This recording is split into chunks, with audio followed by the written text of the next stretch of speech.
ini saya kembali kepada kemudian Imam Syafi'i seperti itu ya sudah.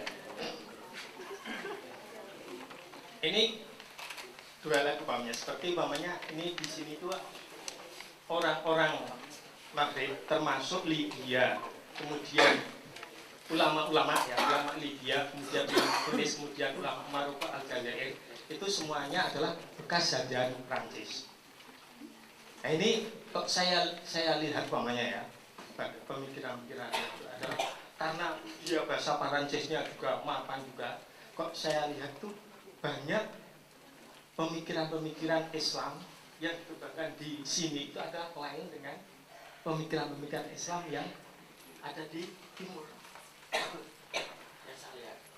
Bahkan yang sampai terakhir kemarin baru 1 bulan yang silam, terjadi di sana ada dialog ilmiah seperti ini yang mendatangkan adalah Kharijil Al-Azhar semuanya hampir semuanya ulama Al-Azhar hampir semuanya itu menolak tajdidul usul fikih hampir semuanya. Tapi yang membolehkan adalah Roy Sunni. Jadi ulama Maghrib. Kemudian kalau satu adalah Yusuf Qaradawi. Itu baru 1 bulan yang silam. Saya lihat di internet tuh seperti itu. Nah ini loh. Jadi pengembangan ilmu pengetahuan. Makanya kalau seperti umpamanya Ibnu Ashur di sini umpamanya Bapak Ibnu Ashur di sini adalah mengatakan dia adalah anak adatil kaum, bahwa suatu adat daripada kaum atau suatu budaya dari satu kaum ya, itu tidak boleh lesat yahid, tidak boleh diatasnamakan agama untuk dipaksakan ke daerah lain untuk diterapkan di daerah lain. Itu adalah adat. Makanya di sini makosid Syafi'i Ibnu Ashur itu adalah harus sekali. Jadi jangan umpamanya kita nanti kalau pulang ke Indonesia atau pulang itu apa yang ada di Timur Tengah ini umpamanya. Dan sedangkan itu kadang-kadang itu tradisi.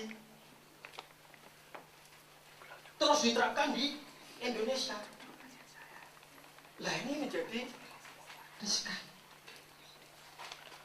Contoh. Saya di Indonesia kan kita melihatnya itu kan banyak kan umpamanya orang yang pakai baju apa istilahnya?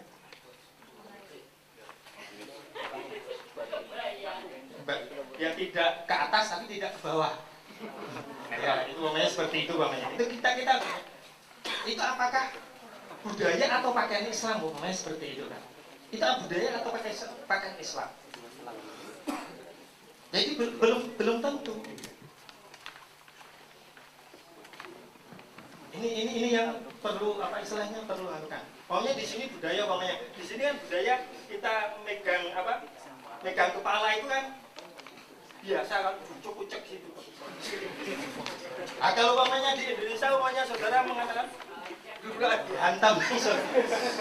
Ini kan sini umpamanya di Tunis ini budaya adzan zuhur itu kadang bisa sampai 3 kali.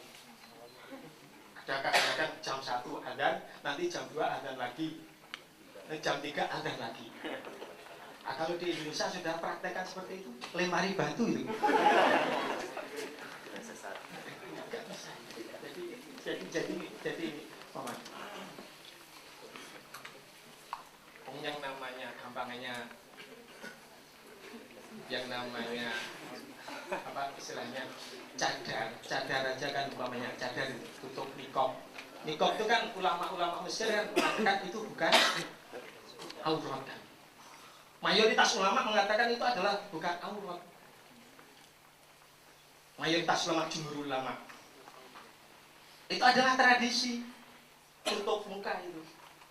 Jangan dipaksakan. Ya kan tutup. Yang namanya aurat kan dalam rangka untuk menghindari fitnah. Tapi kan di Saudi itu kan orang hitam itu kan untuk nikop itu kan dibuka saja nggak sahabat. Orang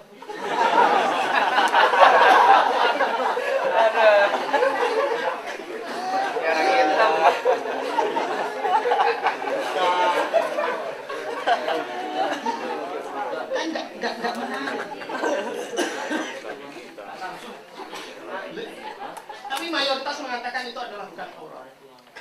Karena Rasulullah SAW ketika masuk ke ruangannya, Rasulullah isyarat kepada muka, kemudian isyarat juga kepada tangan.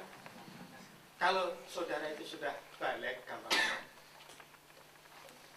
ini suruh tutupi semuanya kecuali muka dan tangan. Makanya mayoritas mengatakan itu bukan bang, bukan Allah. Apalagi jubah itu cuma aulah aja.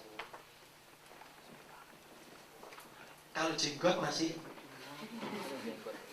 tapi jangan mengandalkan jenggotnya, walaupun jenggotnya panjang kan gobloknya setengah mati.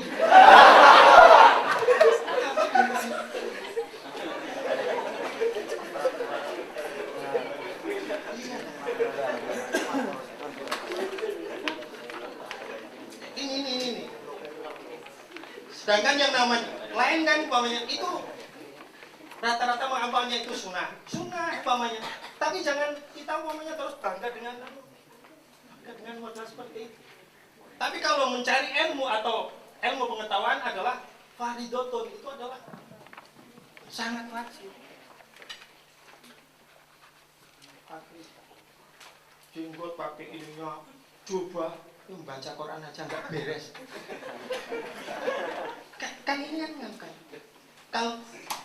kalau semua cuma ya ini coba kalau yang saudara andalkan itu umpamanya cuma jenggot atau jubah dan lain sebagainya ke atas, itu Abu Jahal persis seperti itu.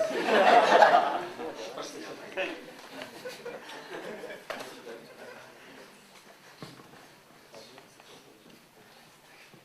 Jadi ini jadi nggak bisa paksakan. Jadi bahwa adat atau budaya satu daerah itu tidak bisa dipaksakan. Kalau umpamanya mau ke Indonesia tidak bisa dipaksakan untuk diterapkan di daerah masing atas nama agama. Yang repot tuh mengatasnamakan agama ini, mengatasnamakan Islam, itu yang nggak bisa. Bahkan Rasulullah saja sendiri kan ini umpamanya kita coba saudara bang, hadis sendiri saja itu kan, hadis sendiri saja itu kalau diterapkan secara tekstual itu kadang-kadang sangat riskan juga. Makanya kalau Waliullah Ad-Dahlawi dalam kitabnya Hujatul Baligh itu membagi hadis itu ada dua bagian. Satu adalah ini adalah dalam rangka satu tabligh, yang kedua adalah bukan tabligh. Lihat-lihat permasalahannya. Apa yang dikatakan oleh Rasul? Ini apa? Kalau umpamanya ini adalah tabligh, ini adalah risalah. Yang kebanyakan memang itu tabligh. Tapi kalau yang dikatakan itu adalah ini adalah permasalahan umpamanya Ibnu Nabawi, umpamanya, atau permasalahan siasat dunia, maka tidak harus diikuti.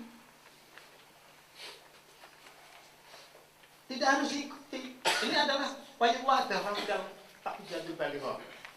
Dalam istilahnya memilah-milah hadis, kemudian diteruskan juga, termasuk di sini ulama di sini adalah madhab Maliki. Madhab Maliki umpamanya Al-Qarafi yang mengarang kitab Al-Furuq. Di situ malah lebih jelaskan lagi. Jadi ada hadis-hadis itu adalah satu adalah tabligh, itu adalah memang risalah dari Rasul, tapi ada juga yang Rasul itu adalah sifatnya adalah imam. Kalau imam adalah ini adalah hubungannya dengan kemaslahatan. Kalau kemaslahatan, maka tergantung kepada pemimpin setelahnya, bukan harus diikuti. Rasul itu kan ini dia juga sebagai Rasul kan, tapi juga sebagai pemimpin, juga sebagai hakim. Ibnu Qayyim juga seperti itu. Ibnu Qayyim hampir sama dengan Al-Qarafi, Syihabuddin Al-Qarafi dalam kitab Al-Furuq. Jadi membagi sunnah itu adalah seperti itu. Tidak semuanya. Ini tinggal 7 menit. Yang jadi nggak bisa. Namanya contoh namanya satu namanya. Ini yang dilakukan oleh dianalisis oleh. Jadi barang siapa man ahyal ardhul maitah, barang siapa yang menghidupkan bumi mati, maka bayalahu, maka itu adalah bumi itu adalah miliknya. Ini hadis. Tapi kalau ini diterapkan sekarang, untuk masa modern sekarang, untuk negara-negara, ini nggak akan bisa. Kalau dulu, waktu dulu umpamanya Saudi saja sekarang nggak bisa menerapkan itu. Sudah tahun 80-an Saudi mencabut. Sedangkan kalau menurut letter hadis itu adalah barang siapa yang menghidupkan arti ada tuh haknya. Tapi ini pemerintah nggak bisa sekarang udah seperti itu. Ini harus kebijakan kemaslahatan pemimpin. Kan mungkin tidak harus diterapkan seperti itu.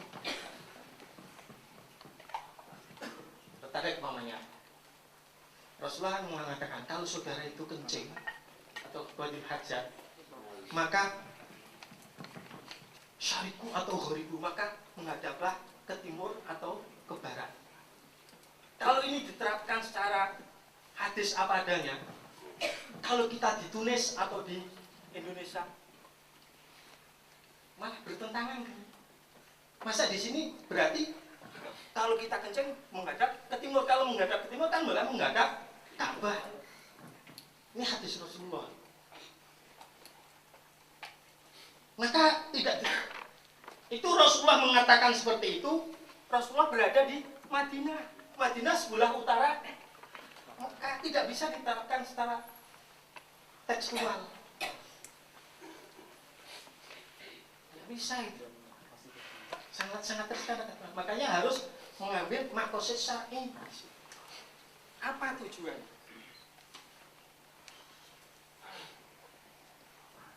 Ini saya kira ini sudah 7 menit. Jadi yang penting kita setelahnya ya diskusi yang jelas pokoknya kita sebagai mahasiswa, saya juga sebagai mahasiswa masih mahasiswa. Jadi untuk mahasiswa masa depan tantangannya ini adalah kalau saya tulis di sini ini sudah diterangkan di sini sudah ada di situ semuanya.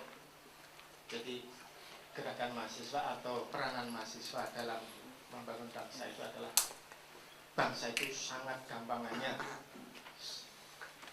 sangat membutuhkan intelektual atau gampangannya seperti kita semuanya, seperti saudara semuanya.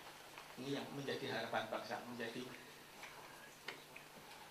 gampangannya agen perubahan masa depan. Ini adalah mahasiswa karena menurut hadis di sini, ya. Kenapa mahasiswa dapat melopori perubahan di modernisasi, pokoknya di satu negara dan sebagainya? Karena kita sekalian itu adalah lebih banyak mengakses apa saja daripada dibanding dengan yang lain. Banyak sekali selain kita yang tidak mampu untuk belajar dan lain sebagainya. Ini penelitian apa istilahnya menurut Abi Saleh di antara salah satu saja. Jadi kita menjadi harapan bangsa untuk saudara-saudara semuanya baik dari Libya atau dari Tunis ini jadi harapan bangsa. Ini yang saya sampaikan. Kurang lebihnya mohon maaf. Assalamualaikum warahmatullahi wabarakatuh.